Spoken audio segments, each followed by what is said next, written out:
Hi everybody, hello.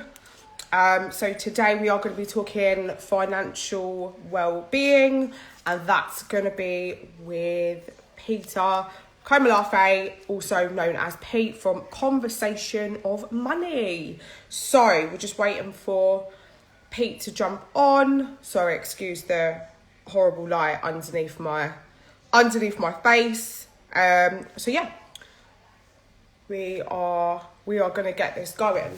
I'm really excited actually because I feel like financial well-being is so important, particularly right now with everything that's going on with COVID, and we also need to learn how to better look after ourselves collectively as a community. So here we go.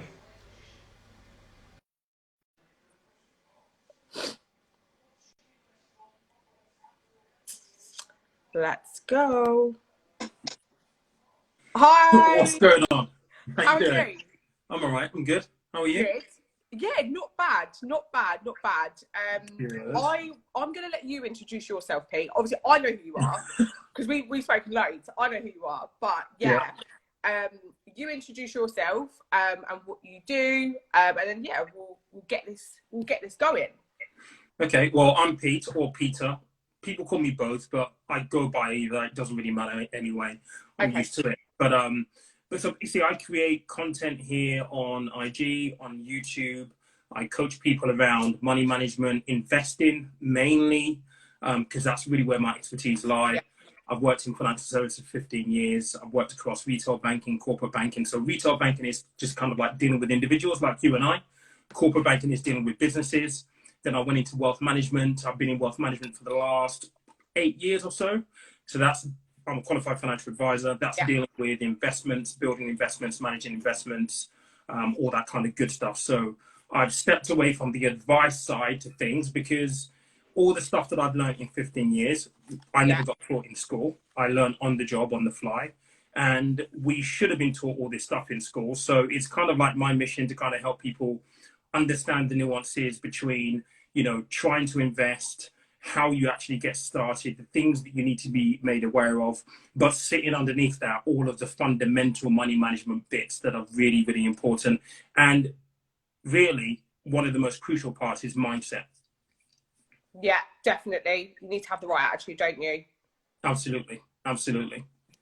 And this whole series talking about finance is to do with the 5 pillars of wellness, and finance comes into that. And today we want to be discussing financial health and financial well-being. I know when I first mentioned to you about the topics, because we're doing two. This is the first of two series, and you said financial health and financial well-being. The two, they go together. Like, you can't have one without the other. Yeah, I mean, those two things are interlinked. They're really, really, really important. And when we look at financial well-being or financial health, they're interchangeable in what they mean, but pretty much exactly the same. People often underestimate how important it is and what impact poor financial well-being or being, poor with money and having money worries can have on us as individuals. So there are some really killer stats out there. So one of my brands is called Money Intelligence. We deal with works with organizations and events and all that kind of stuff. And if you've got financial worries or poor financial well-being, you're 4.6 times more likely to be going through depression or suffering from depression.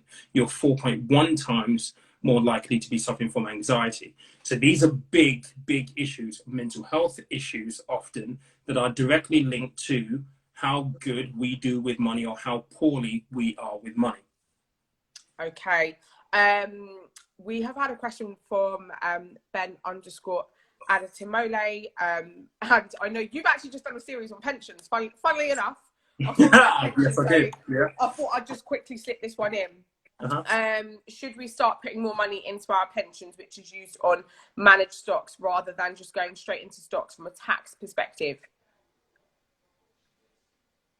Yes, and no. So, Okay. right, okay, look, I can geek out when I start talking about pensions, right? So I'll get really animated talking about Yeah. this kind of stuff, right? Pensions are fundamentally important, right? Pensions will give you a lot of tax benefits. So you'll get money, free money going in from your employers. You get free money from the government going in with your employers. It is invested over the long term. So it essentially means that a whole compound interest theory, that works beautifully when it comes to pensions. There is a downside though, with a pension, you can't access it under current legislation until you reach the age of 55. So yes, it needs to form part of your financial planning for your net worth overall, but you also need to be having a look at other kind of investments as well, just in case you need to get access to some funds before you hit the age of 55. And the propensity of that happening, you needing funds before you hit the age of 55 is pretty high. So you need to take it with a balanced approach.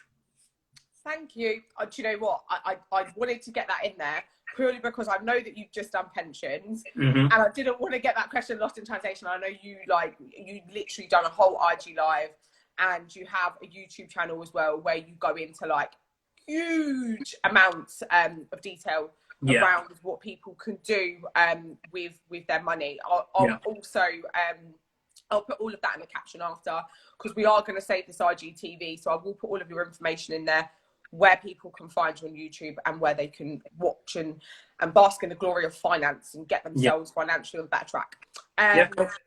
So yeah, the aim of today really is to give all the followers of Black Minds Matter a better insight and perspective on how they can look after themselves, because within the Black community collectively, our financial well-being isn't the strongest. It's not the strongest. So our aim is, by having you come on here and by having people watch, whether now or whether after, they can take away some knowledge and just work on their finances.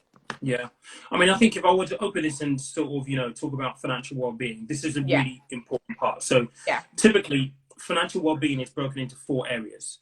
And if any of these 4 areas are missing, it is likely that you're going to be worried about money in some way, shape, or form. But there are 4 key areas, right? So the first area is the ability to obviously have control over what you earn and what you have going out on a day-to-day basis. So that speaks to kind of like budgeting, making sure that you don't have more going out than you have coming in, and trying to really control your day-to-day finances.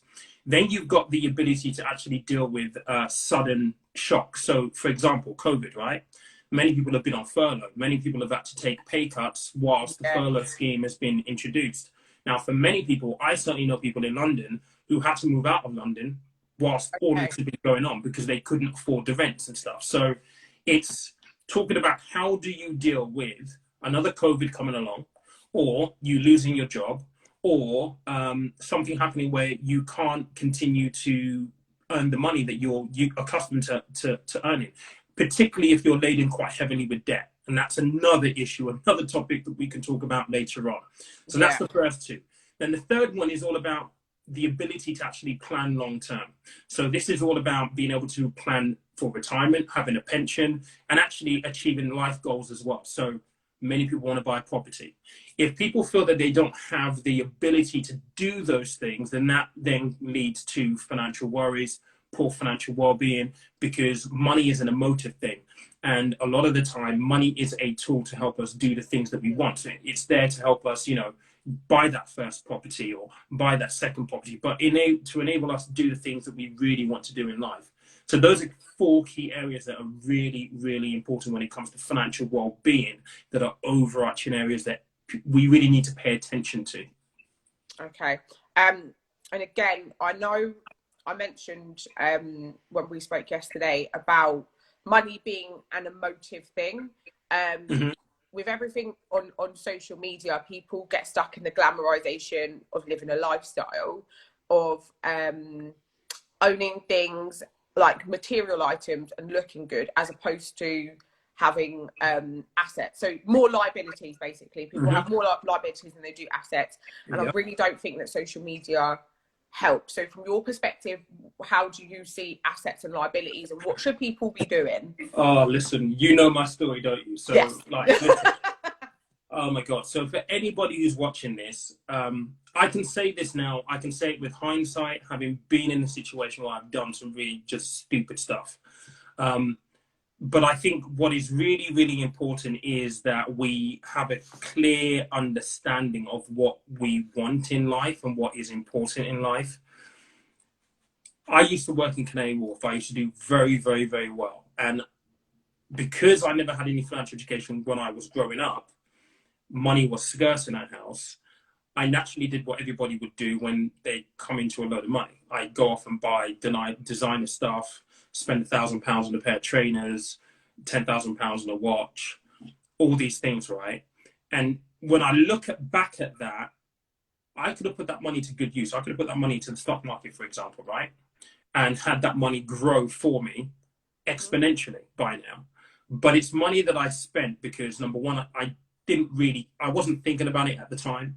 And we grow up in this culture of the material things matter the most, as opposed to the actual. I don't know if anybody's watched Baby Boy, right? It's a very, very old film, Tyrese, right? Yeah. There's a scene in there. The guy describes guns and butter, right? You've got to understand, the material things are the butter. They will just melt away. The guns are the appreciation, the assets, the things that grow in value. And oftentimes as a society, we are sold the butter all the time. And we really need to be focusing on the assets, the things that are going to appreciate in value. And I do have the luxury of, saying this now with hindsight, having learned from my mistakes and being stupid and putting 15 grand down on a car, that, to be honest, I could have invested that money and the returns on it would be ridiculous right now. I think I did some sums for you yesterday. 110, 15% or something like that, I think. Well, one of my portfolios is up 115% right now. So if I'd invested that 15 grand in the same period of time that my portfolio is up 115% right now, it'd be worth about £35,000, something like that. We have to understand how money works. Oftentimes we're not taught this, so we don't know, and we continue life doing things that don't really matter, focusing on the butter as opposed to the assets, the things that actually appreciate in value. Okay. So just to give a little bit of background on what you've done previously. So Pete, you were you are a former FTSE 100 executive, and you were the first Black person in your company to get there as well, if my memory serves me correctly. I was working in Canary Wharf at the time, so when I started in financial services, like I said, 15 years ago. So when I first started there, I was like, if you work in Canary Wharf, that's the utopia. That's the higher echelons of where you need to be. And I was, back and forth between London a lot of the time then. But I started in this business in Canary Wharf as a telephone boy. I was earning £28,000 when I started back then. This is back in 2012. Telephone boy, making phone calls, booking appointments for people, making sales over the phone. And I quickly kind of realized, well, actually, there's some other guys in the business that are doing 120, 150, 200,000 a year. And I'm like, I'm working under you as not your assistant, because I wasn't really that high up, but I could definitely do what you do. You're no better at explaining these things than I am. I went on a bit of a mission to kind of just work my way up through the ladder. And in 5 years, I ended up on the exec board. It's a massive, massive American company, multinational company. They're Fortune 100, which means that they're one of the top 100 companies in the world in terms of wealth value. I was an exec there. I did that in about 5 years. But I was the first Black guy in the UK on the board of that company to do it that quickly as well. Love hearing that story every time. Every time. But it just goes to show you that, again, just because we're not taught this in school doesn't mean to say that we can't do it. And you are literally all about the education and improving our knowledge. And I think it can be done as well. I think some people might look at the financial industry as well as unobtainable because we haven't been taught about it. And I think another thing is that we don't really see many people that look like us that work in finance. Representation is really, really important. That's so important. I can't really stress that enough. It's one of the reasons why I do what I do now here on IG and obviously across social media, because I want people to see that I am just like everybody else. Now, I think it's really, really important to kind of just highlight a couple of things, right? Because I talk about my story, and I've been very, very fortunate in what I've been able to do and the success I've had in my career. But I think ultimately within our community, it's really, really important to acknowledge that you don't have to be up here to gain the knowledge that you need to put the right steps forward when it comes to finance, creating wealth, just being good with money, getting on the property ladder, so on and so forth. To be honest, it really starts with little things. And it's the old adage, right? You could be earning 10 grand a month and think you're going to be okay managing it. That isn't true. If you earn £1,000 right now and you can't manage £1,000, you're not going to manage £10,000 when you get there. Trust me, I know, because I've done that. I didn't manage it right. I had an epiphany. I had an epiphany where I had a conversation with a colleague of mine. We were earning around about the same level of money, and we were talking about what you're doing for this weekend. I'm going to my house down in Cornwall, and I'm like, "You've got a house down, but you've got a flat in London." Yeah. I've also got a second house in Cornwall, and I'm like, we're earning the same kind of money. What he was doing with his money was completely different to what I was doing with my money. He was really managing his money. He was pointing it into assets, into things that created more wealth for him, or at least added to his net worth. I was spending it on £1,000 pair of trainers, £1,000 suits, £12,000 watches. That's what I was spending my money on. And that's where you have to have that mindset shift. And a lot of this is mindset. If you literally just start, and I say this all the time on YouTube, and we'll talk about investing and all that kind of stuff next week, but if you are in your 20s, for example, right, the numbers are staggering. If you just invest £100 a month, and you invested that for 40 years, with an average return of, I think it was something like, actually, I went really adventurous and said, let's just say you return 10% per year. And that's what the markets have returned on average over the last 10 to 15 years. By the time you hit 40, you'll have over £1 million. It is that powerful, because that's compound interest. But you're never going to get into the habit of investing that £100 per month if you don't set out right at the beginning with the right mindset and the discipline to put money aside, building for the future. It's really, really, really important. Mindset is everything. Mindset dictates what our habits are, and the habits basically dictate how we deal with money on a day-to-day basis. So when we talk about financial well-being, and you talk about, the ability to control your day-to-day money, for example, and the ability to, sustain any financial shocks like we have had with COVID, all of that is mindset. All of that is mindset, because it's rooted in the things that you do to get yourself ready to be able to cope for those kind of situations. And I think the key word I want to take from that is financial shocks. And I think there are probably many people that have had financial shocks because of COVID.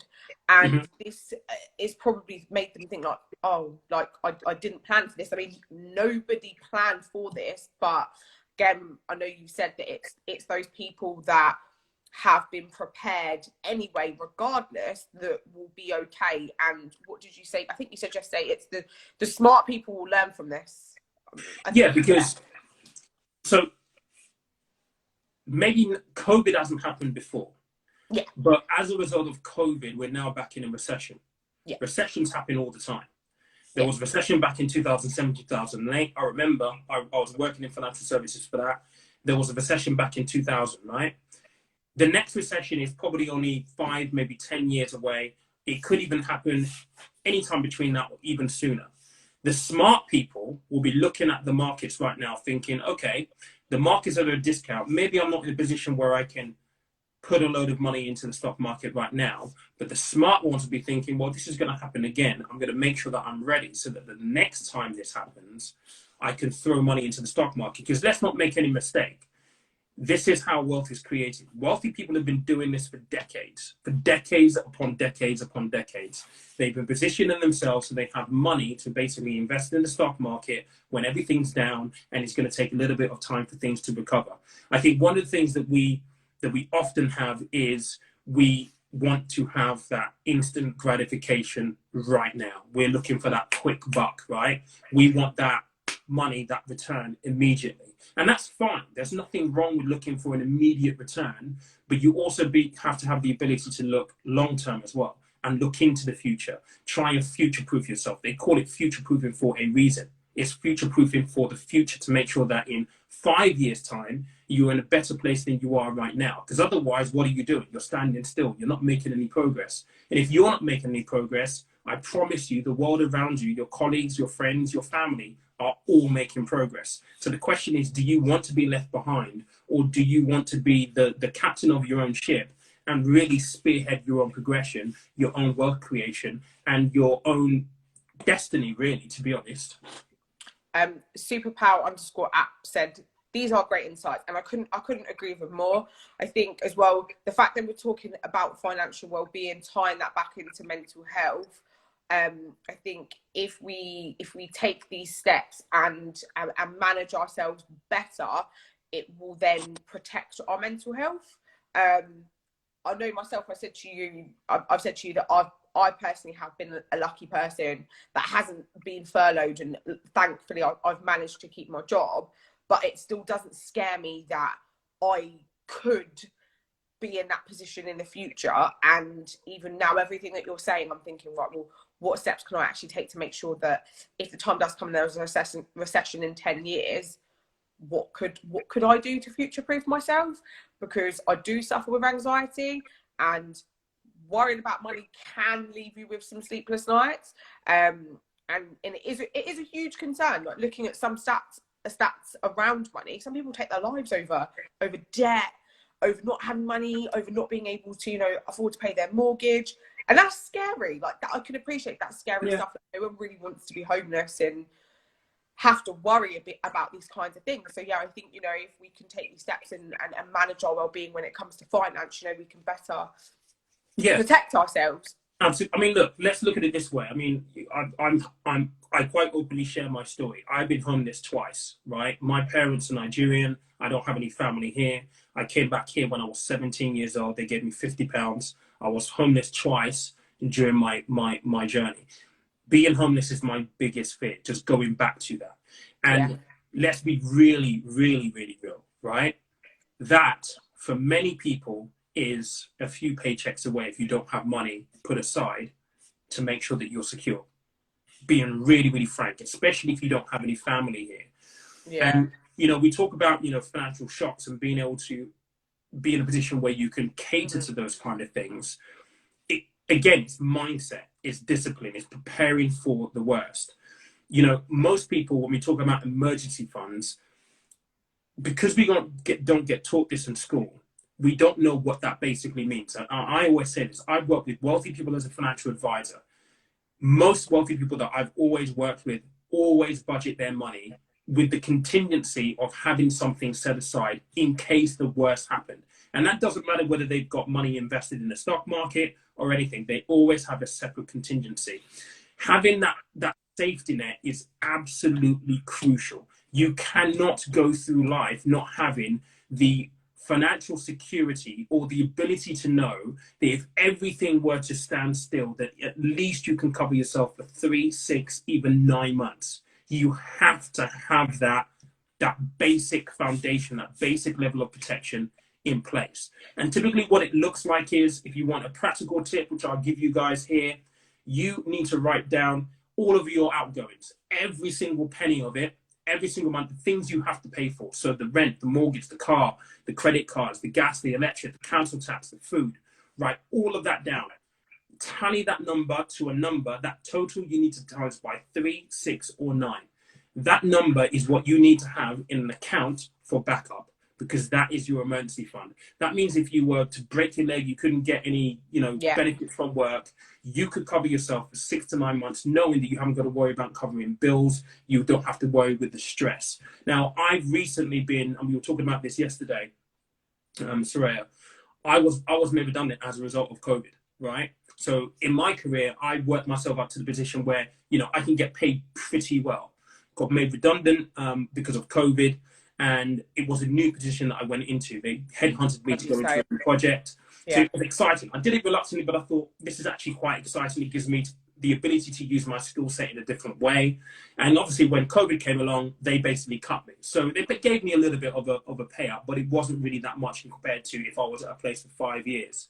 And we were having this conversation yesterday in terms of what it takes in terms of being mindful and having the mindset that you need to secure yourself. So one of the things that I absolutely had to do was reduce my outgoings as much as possible. I practice what I preach. When I say it's all about making sure you got a nice amount of money coming in and as little going out, I live that stuff. I live it every single day. So one of the big things that I had to do was, you know what, one of my biggest outgoings was my car.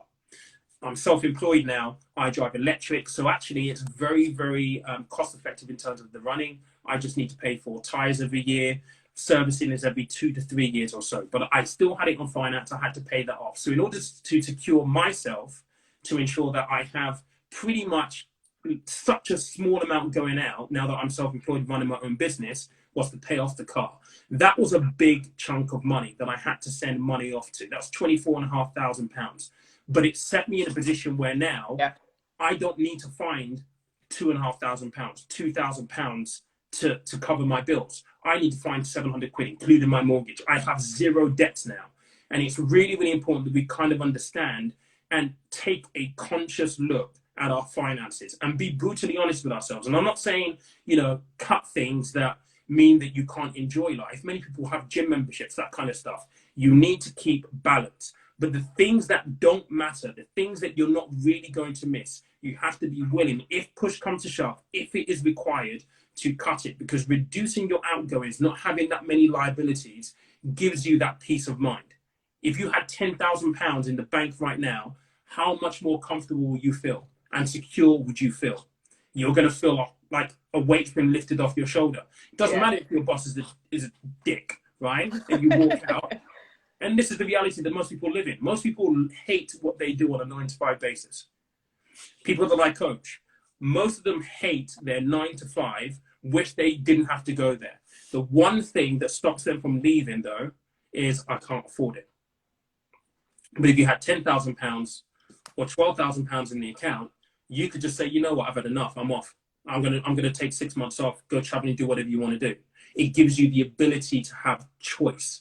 And that's the whole point. This is a big proponent of financial well-being. Having money in the background that gives you the choice for you to take control of what you want to do in life, because we're not here to live and earn money. Money is supposed to be here to help us live the life that we want, not the opposite way around. And that's the mindset piece. I think going back to the first time I read Rich Dad Poor Dad, there was a term that I took from that book called the rat race, and I do feel like a lot of us, myself included, get stuck in the rat race. Like, we go to work, we make money, we come home, like we're working to survive. A lot of us aren't working to live, and I think we kind of that can also create a cycle as well that affects mental health, because I kind of think you're supposed to enjoy what you do day to day. You shouldn't have to feel like you're restricted because of your job. And that's the worst thing as well. You're like literally in your job Monday to Friday, living for the weekend, like living for Friday. Yes, it's Friday. Yeah. Which isn't, it's not nice. So yeah.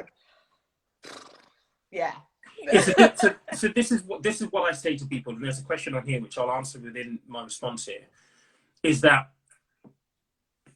you have to find balance. Balance is really, really, really important.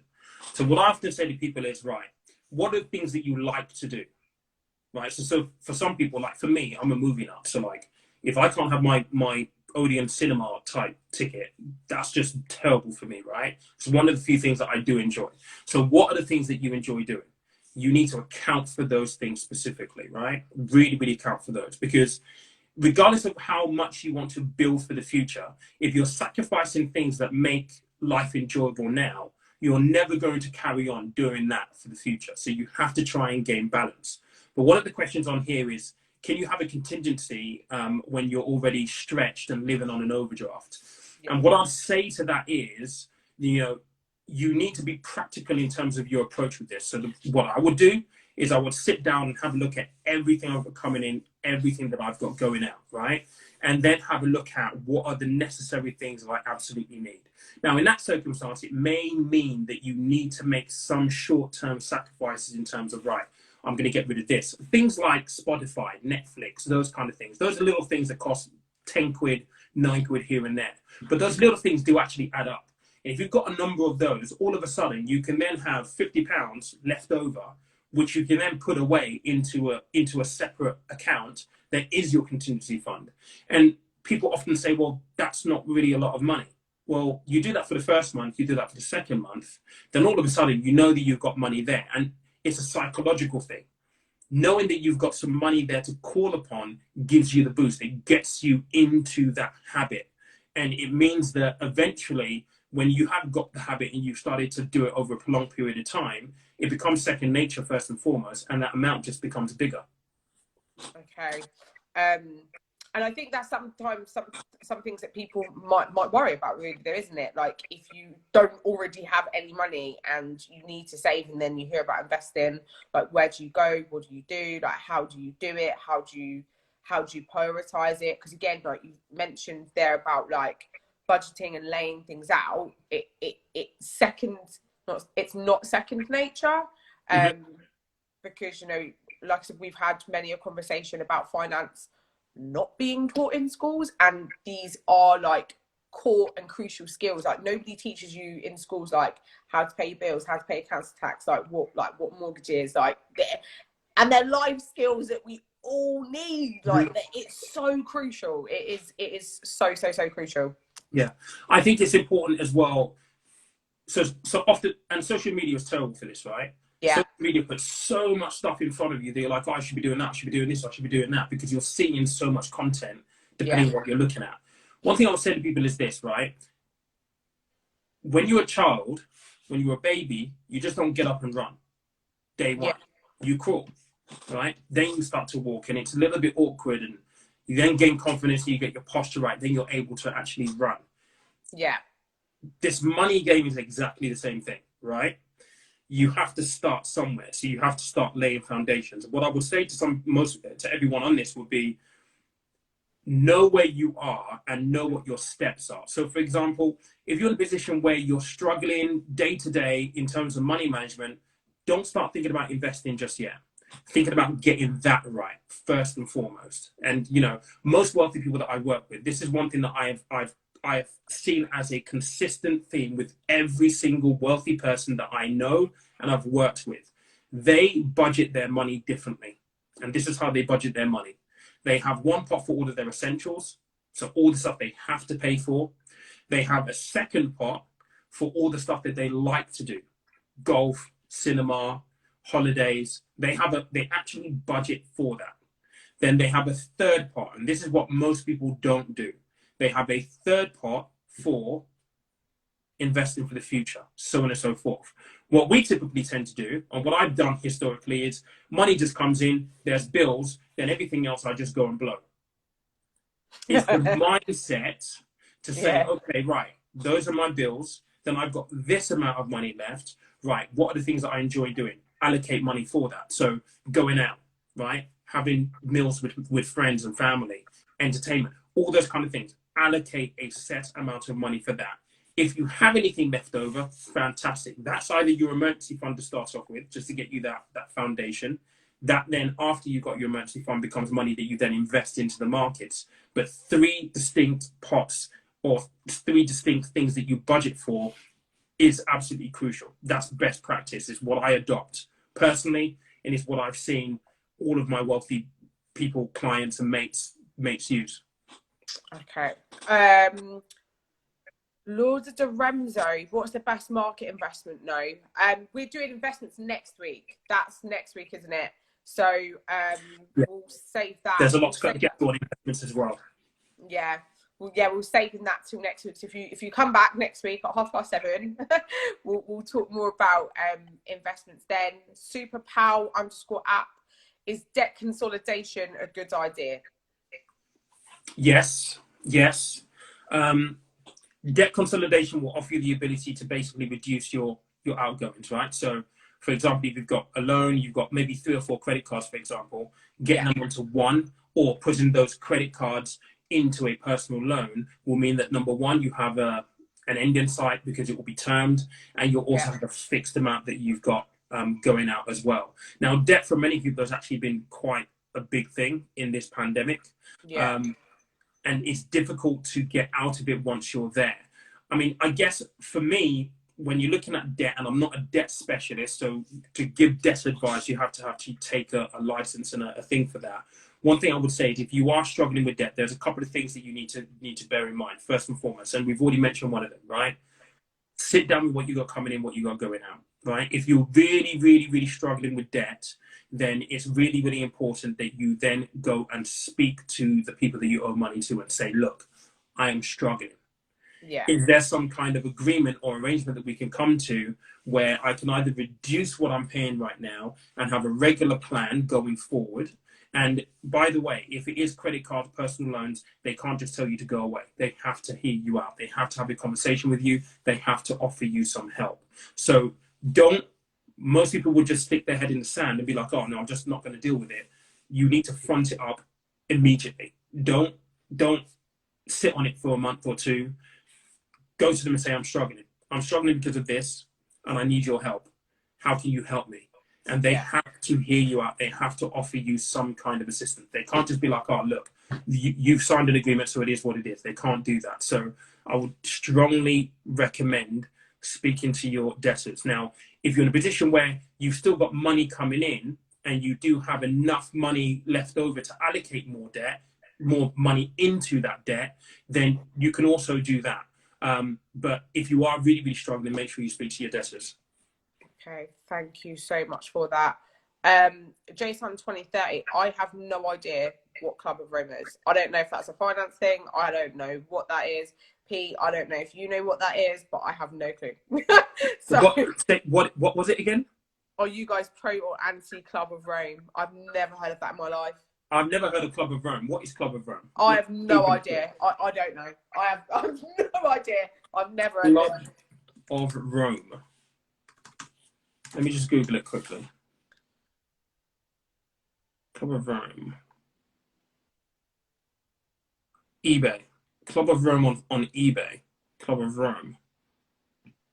I might have a look into this. I haven't heard of them. So, yeah, I don't know who they are. I've not heard of them before. Okay, we can come back to you on that, Jason, because we've not heard of it. But yeah, I think you've given us some amazing, actionable tips. This has just flowed so well. There has been a wealth of knowledge and a good conversation of money. No pun intended.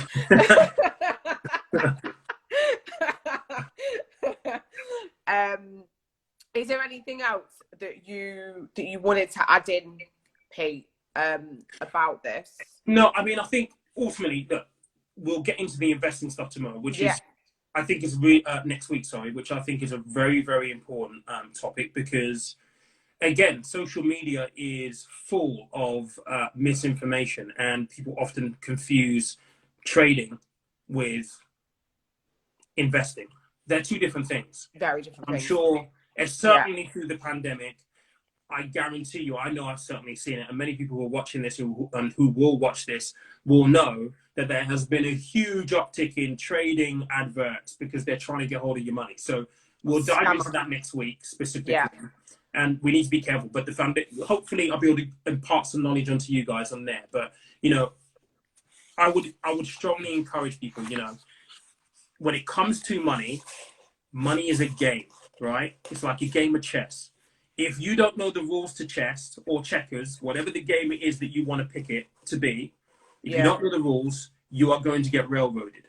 So you need to understand what the rules of the game are, right? So in this context, you need to understand, how interest rates work, how budgeting works, how investing works. You need to understand all of that. Because if you don't, trust me, you're going to go into stuff that you don't fully understand, and the rules will work against you. So I say that to say this.